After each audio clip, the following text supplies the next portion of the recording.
C'est au département de l'agriculture que les caméras d'interview exclusives s'invitent cette semaine. Nous y rencontrons le ministre Mohamed Sadeghi pour discuter du lancement de la campagne agricole qui démarre sous de bons auspices, de la situation hydrique du royaume et son impact sur les cultures, mais aussi de l'avancement des stratégies Génération Green et Aliotis. Monsieur le ministre, merci de nous accorder cette interview exclusive. Merci beaucoup à vous pour cette opportunité. Si on veut parler de la situation actuelle du secteur agricole dans sa globalité, comment il se comporte, quelles sont les filiales qui se portent le mieux, quelles autres ils pâtissent de cette conjoncture? Une conjoncture, il faut toujours le rappeler, c'est très important. C'est une conjoncture inouïe, une conjoncture qui n'a jamais été aussi sévère dans notre pays, et pas seulement notre pays, dans notre environnement, particulièrement l'ouest de la Méditerranée. Ce que nous vivons, c'est un dérèglement climatique. Parce que même les modèles qui nous permettaient de prévoir les changements et les orientations des changements, aujourd'hui, ne fonctionnent plus. Nous assistons à des extrêmes, c'est sécheresse extrême, inondations donc extrêmes. Le secteur agricole a été violemment impacté par cette situation.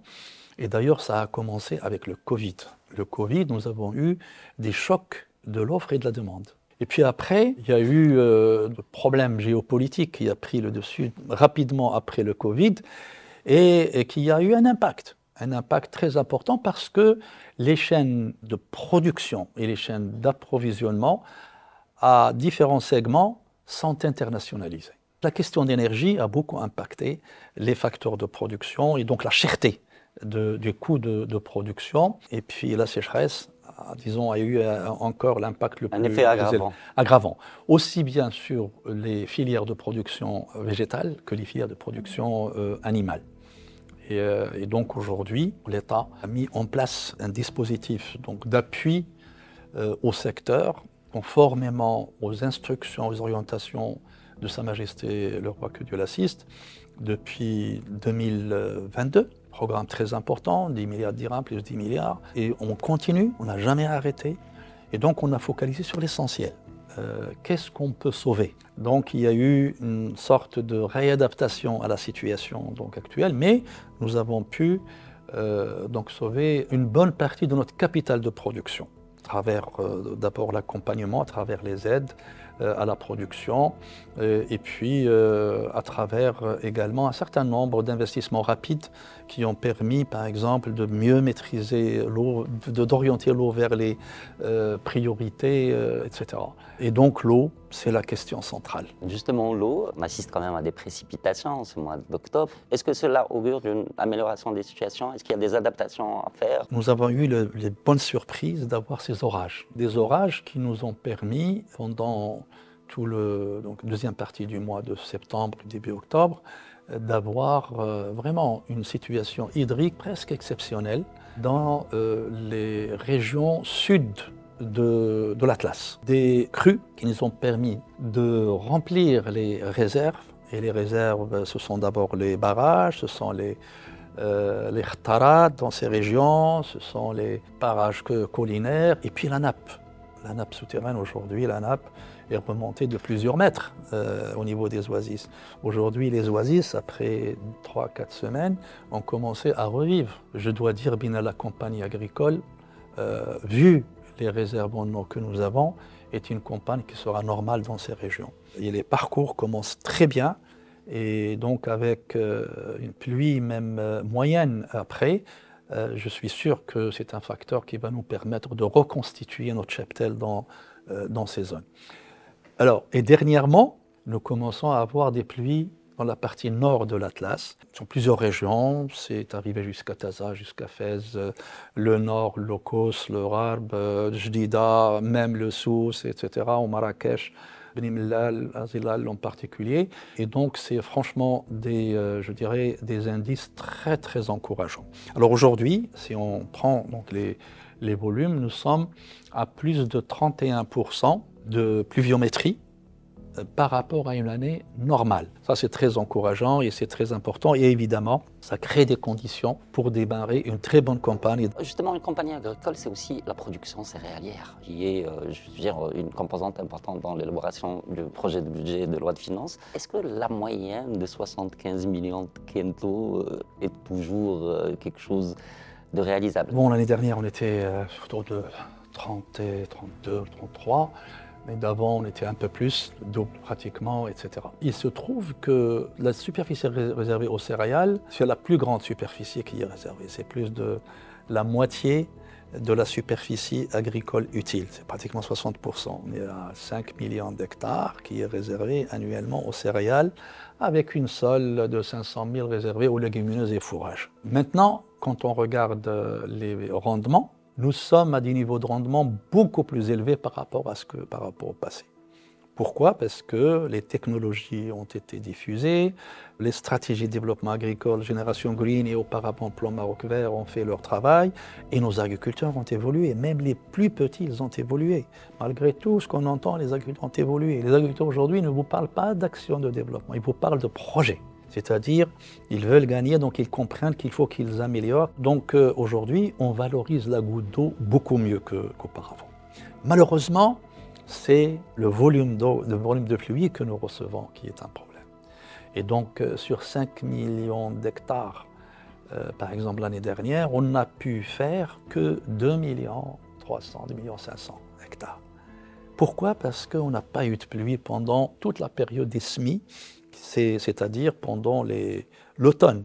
Dans la stratégie Génération Green, nous avons lancé un programme qui s'appelle l'irrigation de complément. Le programme de millions d'hectares d'irrigation de complément pour les céréales. Il s'agit d'identifier un certain nombre de zones où nous avons un peu d'eau. On n'a pas beaucoup d'eau, mais un peu d'eau qu'on peut, disons, conserver, cumuler et apporter au moment où la plante est à un stade sensible. Nous avons travaillé pendant 2 ans pour identifier les zones de production et nous avons préparé donc un lancement cette année, Inch'Allah, pour qu'on ait des zones pilotes. Tout ça pour vous dire, garantir, être sûr des 75 millions ou plus 80 millions, au lieu de les considérer comme des hypothèses. Si on a la maîtrise, quelque part, on va sécuriser. Et là, notre loi de finances va être basée sur une base solide. L'avenir, si vous voulez, des céréales ne peut pas être conçu en dehors d'un minimum de sécurité hydrique